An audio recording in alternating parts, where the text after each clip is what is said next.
Good afternoon. This afternoon, yes. Hi, Day Lady here, Sharon Schultz, with another exciting virtual tour. I am today at Baltimore's Inner Harbor, affectionately known as Charm City. Our harbor is a tourist destination with some really cool things to look at. So I figured I would share. So if you want information about my tours, and if you don't want to miss any, you can follow me on my Facebook page, Sharon Schultz, Day Lady, or subscribe to my YouTube channel, Sharon Schultz, the Bay Lady. On those pages, I have various links posted. There are several different platforms that carry my tours in addition to Facebook and YouTube. So good to know. You can check to be notified and then you won't miss anything. Also, on my page is a link to a platform called Buy Me a Coffee. And that is where, if you choose to support my content, keep the content coming, that would be the place to do it. So, getting a little crowded here, so a lot of people walking back and forth. I'm going to turn the camera around here, so just bear with me a second so you can get a view of what I am seeing.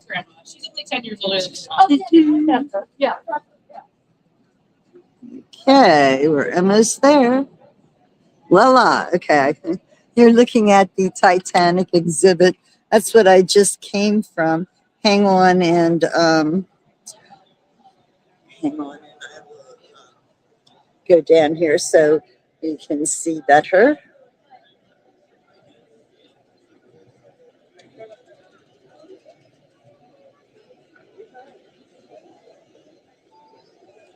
Just bear with me a memento. Here, you can visit my friend the fish here. How's that? Fishy, fishy. Baltimore has a lot of various artworks around, I have to say. Okay, so what you're looking at here is the old power plant. Back in the day, this building supplied the power for the trolley cars and all that used to travel throughout the city. The power plant was built in 1900. It survived the Great Fire of 1906. That's because it has a body of water right in front of it where the fire stopped. Today, or for the rest of April going into May, the Titanic exhibit is here.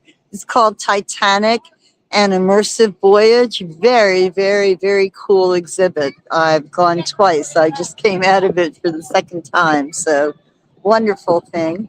Also, part of the power plant on the corner here is Phillips Seafood Restaurant.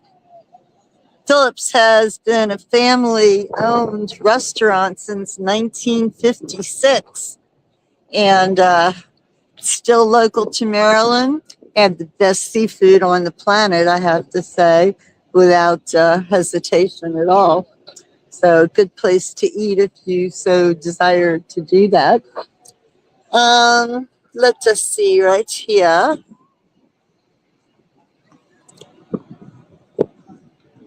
Right in front of you, that tower, that is Baltimore's World Trade Center. And it is the tallest five-sided tower in the world, unless Dubai built one recently.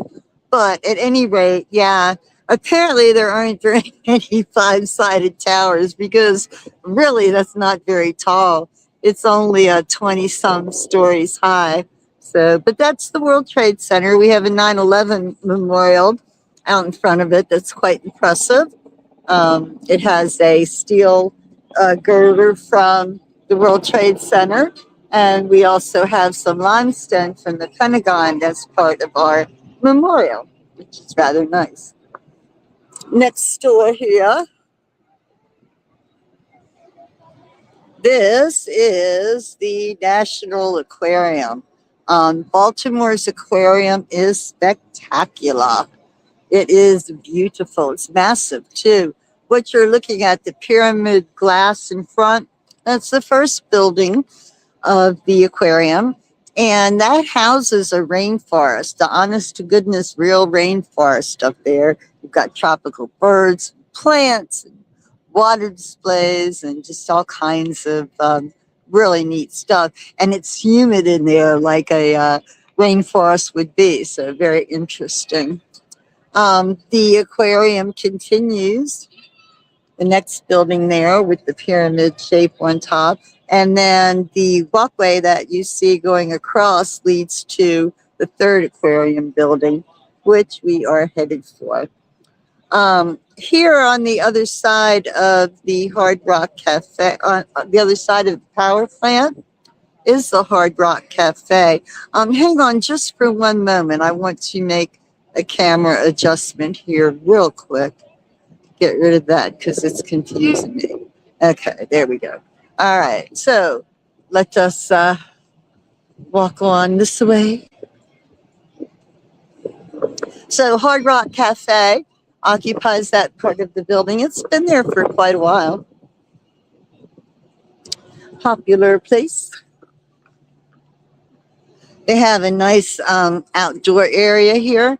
Summertime's coming, so partying out here on the docks is a Baltimore thing. On the weekends, this place is packed with people, having a good time, socializing, having a drink, having some good food.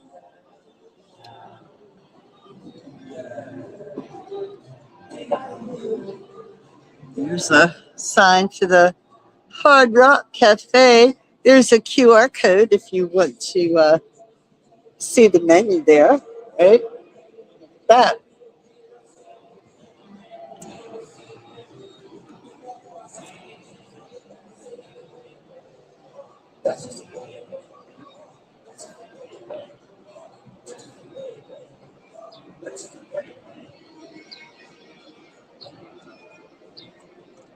Here's another nighttime area that belongs to one of the restaurants here along the walkway. Here. We've got a few things here. This building doesn't look 100% occupied yet. Let's see what we got. Cinnabon. Oh boy, Cinnabon. That was wonderful. And Auntie Anne's pretzels. Oh yeah. Oh yeah, definitely. Look at that. Yummy, yummy. Okay. We're coming up on the aquarium, the second part, second building.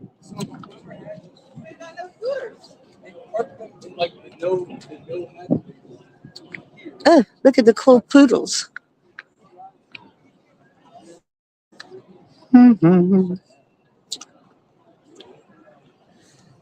Okay, what we have over here is a simulation of a Maryland marshland. It's done by the aquarium. They installed it and they maintain it. It has an aeration system that actually puts air into the water and keeps it healthy, encourages the sea life that lives here, plants and fish and things of that nature. So this is how my fragrance.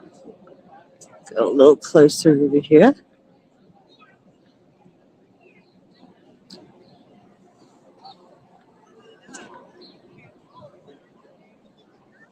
There's a few people in there.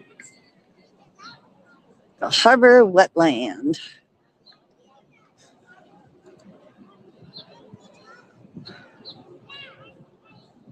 Has plants that are native to the wetlands here in Maryland.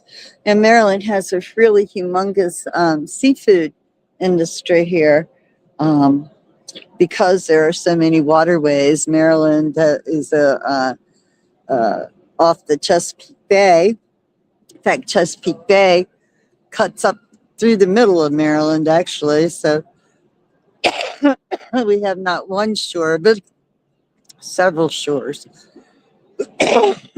Excuse me. So here's the second aquarium building. This building houses um, the shark tank, and the dolphin shows usually happen here.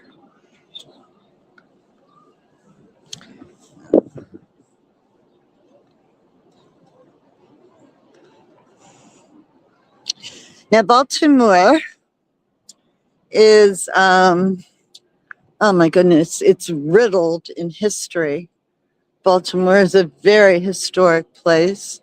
A lot of things in our nation, important things occurred here. Hang on one second. Let me show you the side of this building. It's so pretty. There you go. That's a monarch butterfly. And we have, of course, waterfowl, ducks, ducklets.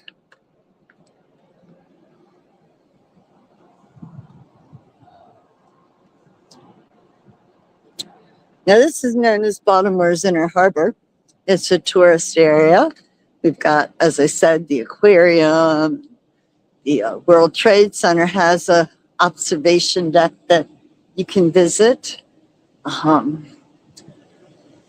course, we have the Titanic exhibit. We have museums galore, science center. There's all kinds of really interesting things here in the harbor. I'm going to give you a good overview of it when we get to the end of this pier here.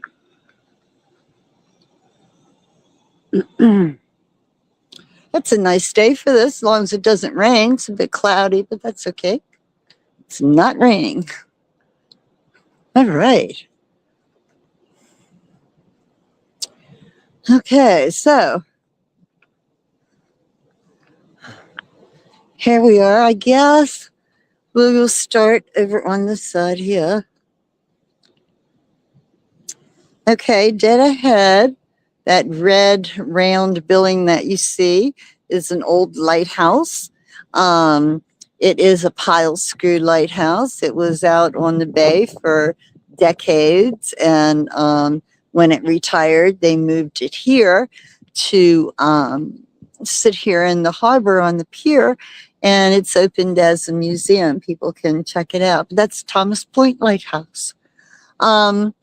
You're looking now straight ahead at the Domino Sugar Plant. Domino's Sugar has been a staple here in Baltimore for generations, providing sugar, of course, but jobs and benefits and such. It's a huge factory, well over 100 years old. Across the harbor here, you see some housing. That's Harbor View development that has the waterfront buildings there. They've got penthouses. They've got efficiencies. They've got everything that you could think of as far as housing in that little community. They've also got a marina, so they are quite water orientated, shall we say. Over here, where beyond where that lighthouse is, there's tall buildings. That's called Harbor East, a relatively new shopping district here in the city, about 10 years old, I guess. Coming across the water, that hill that you see, that is Federal Hill, and that is the heart of the Federal Hill community. Federal Hill started life in the 1600s as a massive mound of red clay. A massive mound of red clay. Something unique about Baltimore Harbor is that we're 200 miles inland from the Atlantic Ocean. So the great explorer, Captain John Smith, Pocahontas's better half, he was exploring, coming up the east coast, and stumbled upon the Chesapeake Bay, and he followed it inland, and it led him to the Patapsco River, which you're looking at, and that brought him here to this natural harbor area. And when he saw the Clay Hill and saw how it was located and the layout of this natural protected harbor, he predicted that one day this would be a very important port city. And sure enough, it was. Has a very long history. The hill at one time was a fort, Fort Federal Hill, very important thing there during the War of 1812. They were able to back up Fort McHenry, which is on the other side of those buildings at the mouth of the harbor. During the Civil War, it served as a Union fort. It was taken over by Union forces immediately when the Civil War started, in an effort to keep Maryland from seceding from the Union. They kind of took charge so she couldn't do that. And today, Fort Federal Hill, it's called just Federal Hill now. Federal Hill Park, actually, it's a beautiful park. On any given day, there's children in the playground, moms pushing baby strollers, skateboarders, dog walkers, you name it. It's in Federal Hill. It's a very desired neighborhood.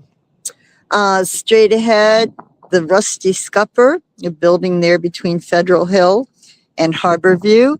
That is an outstanding seafood restaurant and with beautiful views of the harbor.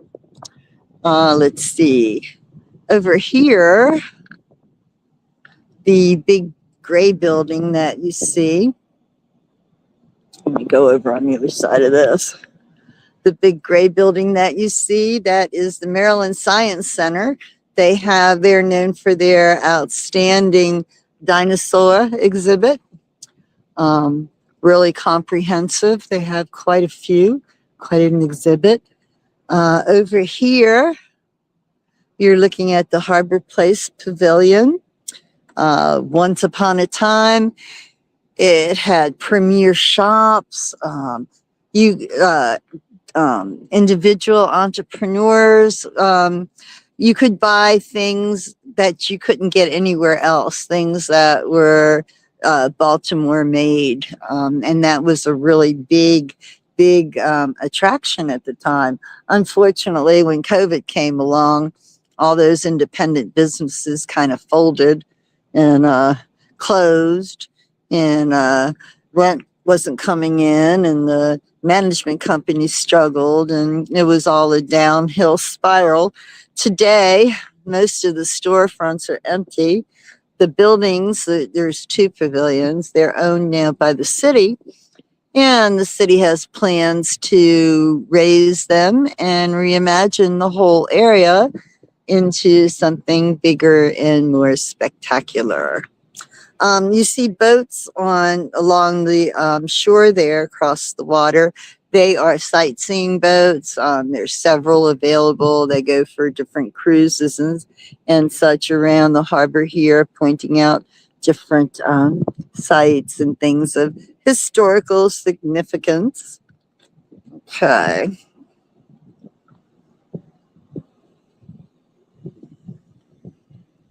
Walk here along the other side of the aquarium.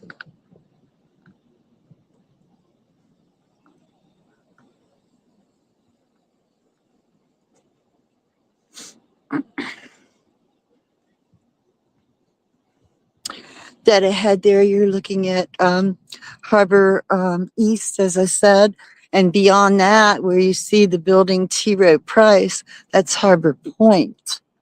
So another new area, actually, Harbor Point, and that T. Rowe Price building just opened December of last year. So it's brand new. McCormick spices are a Baltimore staple. Their factory actually used to be several blocks over in the direction that you're looking at. That's their restaurant there. But they used to be here in the city and they moved out into the country. But McCormick spices are still quite synonymous with Baltimore. Up ahead is a Coast Guard cutter.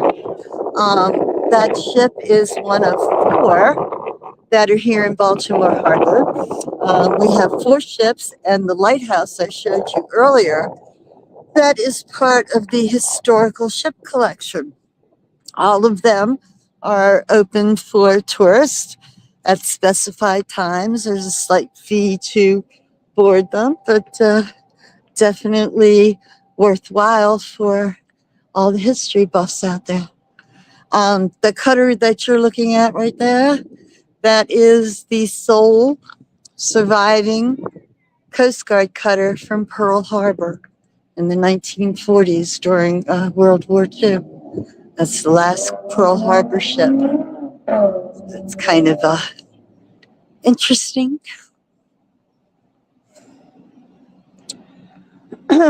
This is the back side of the aquarium. They have a nice little fountain here. Nice little picnic area. The fountain's not turned on though, is it? It's pretty when it is. There's a cafeteria in there on the back side. There.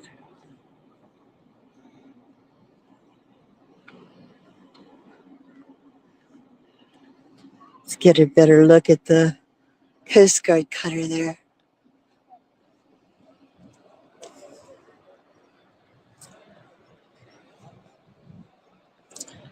Now, straight ahead, down at the end of the street, is a venue called Power Plant Live, and it's several bars and restaurants under one roof with general seating in the center, and they are noted for their happy hours on Friday, most definitely. And here's a better look at the ship. Coast Guard cutter.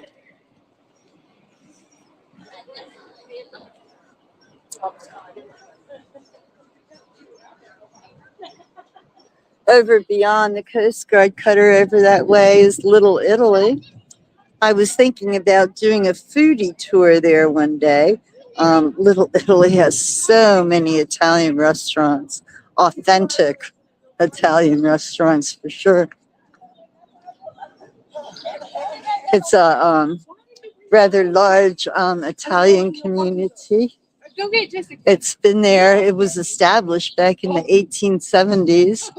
Baltimore is a city of immigrants. During the mid 1800s, we were second in welcoming immigrants, second only to Ellis Island in New York.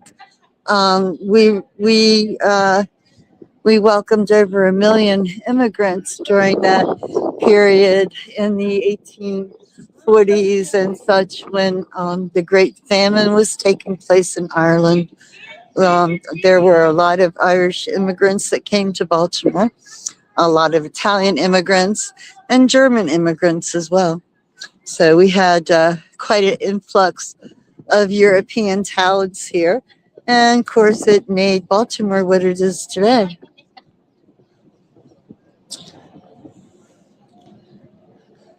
So here we are back at the beginning. It was a nice little tour of Baltimore's harbor. Things that you can't see from here, museums. Oh my goodness, we've got art districts. We've got more museums than I can ever visit. It's just a very cool cultural city. It's also very much a working city. The Port of Baltimore imports more new cars than any other port in the country. And we are also known for farm equipment. We are the biggest importer of farm equipment in the country. So Baltimore is a very busy city. If you ever have the opportunity to visit, it's worth the stop for sure. So let's see here. Let me turn my camera around.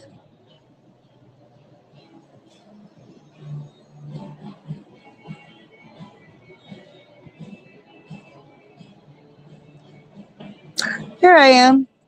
Hello, she's back. All right, well, this is where I am going to sign off.